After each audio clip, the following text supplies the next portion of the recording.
Olá pessoal, bem-vindos a mais uma videoaula de História. Meu nome é Jonatas, é um prazer imenso ter você aqui. Na última videoaula, nós terminamos falando sobre o sal, que o sal em determinado momento da história humana, ele adquiriu um valor de moeda, tendo em vista os seus benefícios, tá?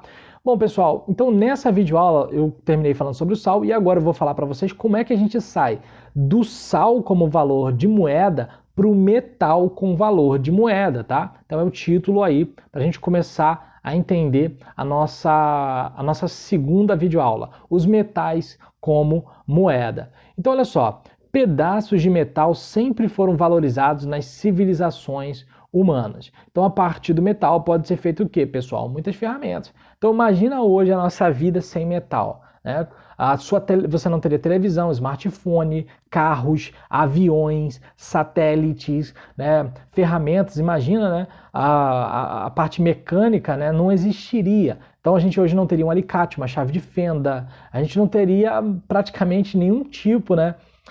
De desenvolvimento tecnológico se não fossem os metais. Então os metais eles sempre foram muito valorizados, especialmente antigamente, que era muito difícil você fazer ali, né, extrair o metal de um mineral, ok? Então isso era muito difícil, então os metais sempre foram muito valorizados, né? Especialmente assim, né, que quanto mais raro o metal, mais valorizado ele é. Então a gente tem, por exemplo, ouro, tenta achar ouro. Quanto que é a grama do ouro? É extremamente caro, né?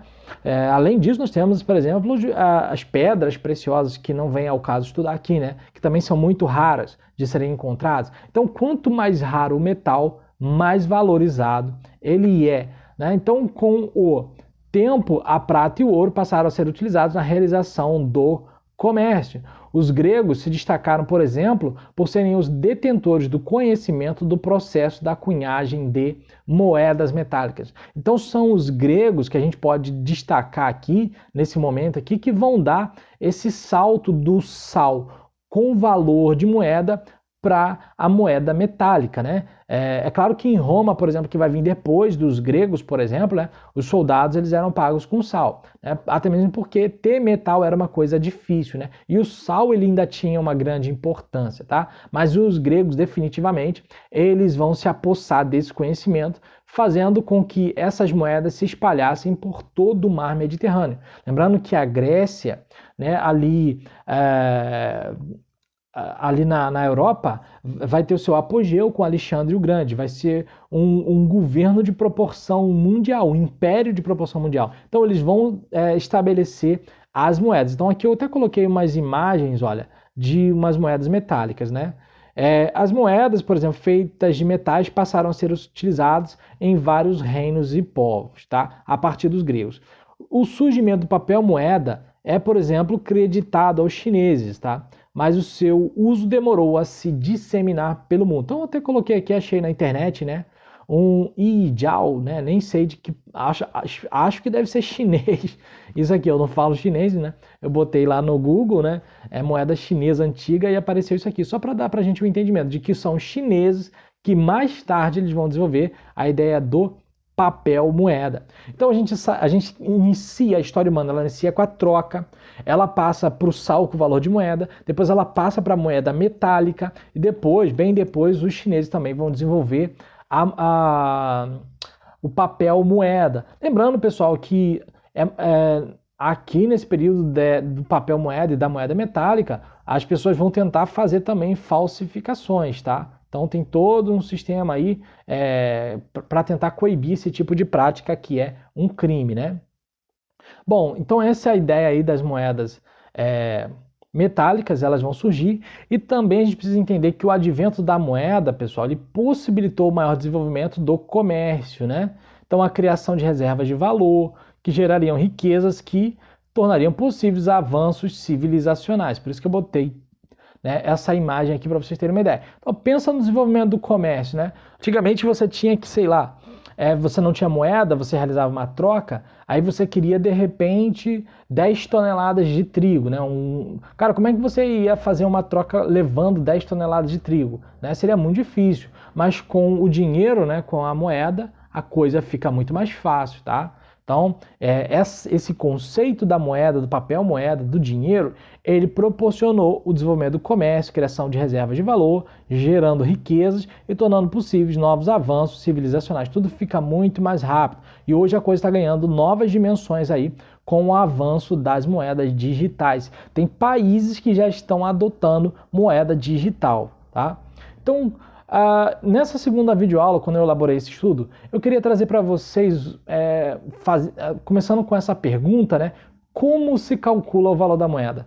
Eu te pergunto agora, se você pausar esse vídeo, se você der uma parada nesse vídeo, se você pausar, você sabe explicar para mim de cabeça como se calcula o valor da moeda? Então eu quero explicar esse conceito para vocês, para trazer um entendimento para a sua prova, tá? Para entender o conceito do capital. Então uma nota, por exemplo, lá, de R$100, ela é apenas um papel, não é? Com certeza. Então, da onde vem o seu valor? Por que uma nota de R$100 difere disso aqui, ó, de um papel de A4? É um papel de R$100, né? E esse papel que é tudo papel. Mas onde é que reside, o valor da moeda em relação ao papel comum, né? Então existe a metáfora, pessoal, do lastro. Então aqui eu botei umas imagens, ó, de alguns navios, né, imagem ilustrativa, porque os navios eles têm tanques e reservatórios de água. E esses reservatórios de água são chamados de lastro, né? Então, por exemplo, nessa primeira imagem, você tem um navio aqui, olha, sem reservatório de água, sem esses tanques, né, de lastro, tá? Então, sem os tanques de lastro, tá? Então, esse primeiro navio, o que acontece? Ele está até inclinado, meio inclinado para cá, né? Ele está praticamente tombando. Esse navio aqui, perceba que a base dele já está preenchida de azul, ou seja, os tanques deles já estão preenchidos com água. Não para ele afundar, não vai ser água o suficiente para ele afundar, vai ter um limite, mas vai ser justamente uma quantidade necessária para ele não ficar inclinado igual esse aqui. Você perceba que esse daqui está muito estável, ele está totalmente estável. Então, para o navio que vai navegar milhares de quilômetros de um país para outro, ele precisa ter uma estabilidade, transportando ali mercadorias, bens, produtos, né? Então, aqui em cima. Então, essa ideia de lastro é o conceito que dá mais estabilidade às embarcações, que vai dar mais estabilidade às moedas, beleza? Então, as moedas, como que se calcula o valor da moeda? Você precisa entender que toda moeda precisa ter lastro. E o que implica ter lastro, pessoal? Implica ter estabilidade. Beleza? Então, olha o conceito que eu já estou começando a trazer para vocês de uma forma bem simples para efeito de entendimento, tá? Então, esse conceito do lastro do navio é aplicado no papel moeda, moeda metálica, né? Então, temos aqui uma imagem ilustrativa, né? O ouro aqui, o dinheiro. Então, o lastro, né? Só corrigindo aqui, o lastro de uma moeda é aquilo que lhe dá estabilidade e sustentação, né? Então, o dinheiro ele é emitido hoje, por exemplo, não apenas por países, existe a moeda digital, né? Criptografada. Mas o dinheiro que nós conhecemos, o real, o dólar, o euro, ele é emitido por países, por regiões econômicas, né? Onde uma cédula ou moeda representa uma parcela de riqueza que um país ele possui. E essa riqueza é o que nós chamamos de lastro, aquilo que dá estabilidade e sustentação à moeda, beleza? Deixa eu só passar a minha tela para cá, né, para a gente trabalhar. Então, durante muito tempo, pessoal, não havia um padrão que definisse o valor do dinheiro. Então, cada país podia definir as suas próprias regras, tá? Mas tudo mudou com a criação do padrão ouro. Olha que interessante, pessoal, onde a riqueza de um país passou a ser definida pelo seu estoque em ouro. E até hoje isso ainda é utilizado quando os países emitem o dinheiro, né? Então o dinheiro é emitido por países, né? E vai ser essa parcela de riqueza que o país possui para lhe dar estabilidade e sustentação, que nós chamamos de lastro, né? Então cada país ali, há muitos anos atrás, estabeleceu seu próprio padrão de dinheiro, mas o mercado vai se globalizando cada vez mais, vai se internacionalizando, Então, chegou um momento que o ouro ele se tornou o padrão para determinar o valor de uma certa moeda. Então, por exemplo, nos Estados Unidos, né, você tem o chamado Fort Knox, né, onde disse que lá guarda uma quantidade, a maior reserva de ouro do mundo seria lá no Fort Knox. Então, atribui-se a isso também, né, essa riqueza econômica que os Estados Unidos atingiram, né? Beleza, pessoal? Então, surge ali o padrão ouro. Então, só para explicar para vocês aqui ainda um pouco sobre isso, né?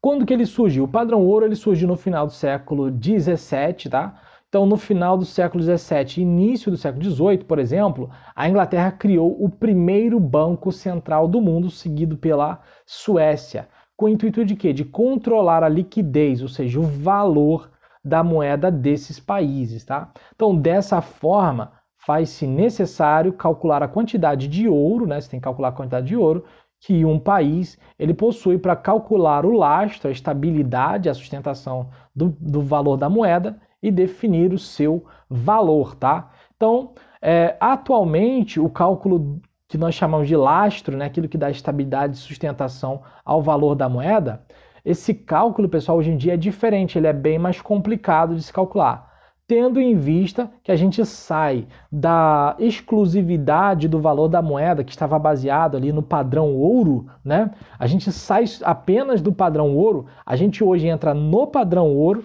porque a partir da década de 70, ali anos 1970, as moedas passaram a ser lastreadas, ter o seu lastro, com base na produção também de bens e serviços. Então, além do ouro, você calcula os bens e os serviços que um país possui, tá? Então, cada cédula possui um equivalente na produção de bens, produtos e serviços de um país, beleza? Então, só jogar minha imagem para cá.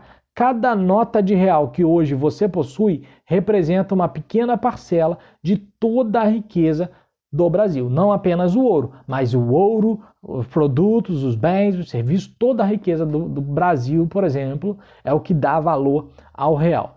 Beleza? Bom, pessoal, vou parar aqui essa segunda videoaula do nosso estudo sobre o capital, o capitalismo, e a gente continua na próxima videoaula. Até lá!